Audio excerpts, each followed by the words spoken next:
Hello दोस्तों, कैसे हैं आप सभी।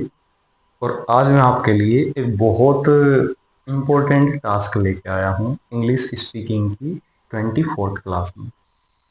और आज मैं आपको सिखाने वाला हूँ, जैसे आपने पढ़ ही लिया होगा, लेट्स वॉश क्लॉथ।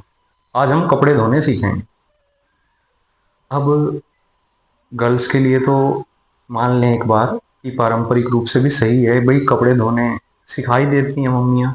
लेकिन हम तो आपको इंग्लिश में सिखाने वाले हैं। लेकिन बॉयज़ बोलेंगे कि हम क्यों सीखें।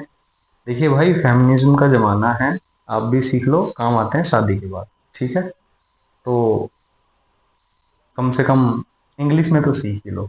बता तो दिया करोगे झूठे झूठे ऑफिस में जाके कि आज मैंने ये किया। चलिए शुरू करते हैं, मजाक से अलग हटके। तो आज की जो क्लास है, आज मैं आपको कपड़े धोने से जुड़ी most of the phrases and most of the important actions आपके लर्न कराने वाला हूँ। और साथ ही साथ ये एक प्रेजेंटेशन भी है। अगर आपको वॉशिंग क्लॉथ्स पे एक प्रेजेंटेशन देनी पड़ जाए, और हम इसमें स्पीकिंग प्रैक्टिस भी करेंगे।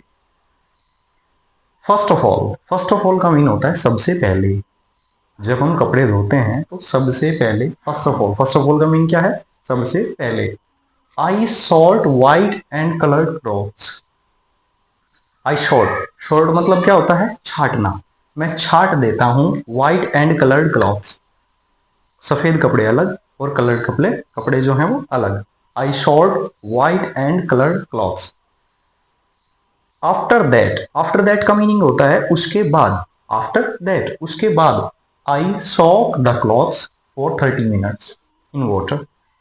भाई, मैं कपड़ों को पानी में डुबो देता हूँ, भिगो देता हूँ। सोक मतलब होता है भिगो देना। और मैं जो है उनको 30 मिनट्स के लिए पानी में भिगो देता हूँ। After that I add detergent in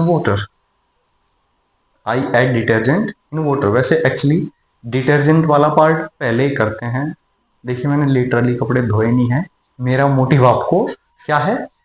actions learn कराना है, स्पीकिंग कराना है। सो क्या आ जाता है यहाँ पे? नेक्स्ट आ जाता है I apply shop on the clothes. अब एक एक करके क्लॉथ्स पे क्या करते हैं हम? अप्लाई शॉप होता है साबुन लगाना। ठीक है। नेक्स्ट आ जाता है I scrub the collar properly.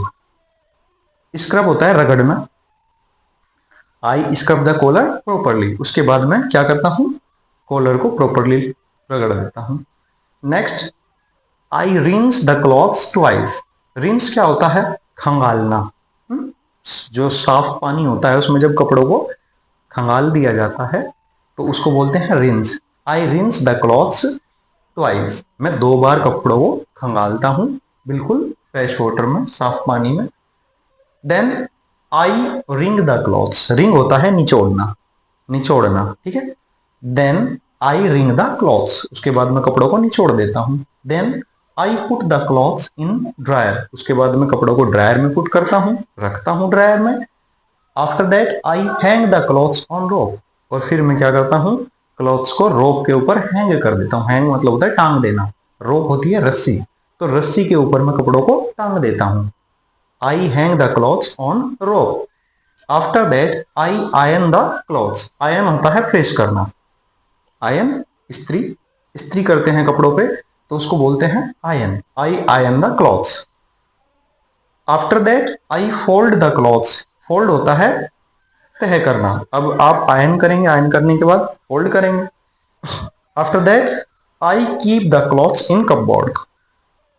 जो कपड़े रखने की अलमीरा होती है उसको बोलते हैं हम कपबोर्ड। ठीक है, तो आप ये यूज कर सकते हैं। अब एक बार हम इसको रिवाइज करेंगे इंग्लिश में और आप मेरे साथ बोलेंगे।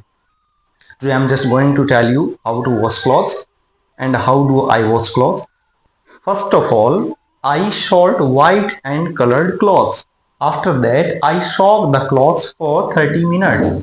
Then I add detergent in water. आप आफ्टर दैट को और देन को एक साथ यूज मत करना, क्योंकि दोनों का मीनिंग होता है उसके बाद। या तो आप देन का यूज कीजिए या आफ्टर दैट का यूज कीजिए।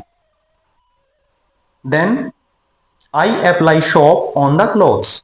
Then I scrub the collar properly. Then I rinse the clothes twice. After that, I wring the clothes. After that, I put the clothes in dryer. And then I hang the clothes on rope. After that, I iron the clothes. Then I fold the clothes. And then I keep the clothes in the cupboard. सो इस तरीके से आज मैंने आपको कपड़े धोने से जुड़ी हुई सभी एक्शंस जो मैंने आपको कराए हैं, आप इनको 2-3 बार रिवाइज कीजिए। देखिए, ये एक तरीका होता है अपनी वोकैब को स्ट्रॉन्ग करने का।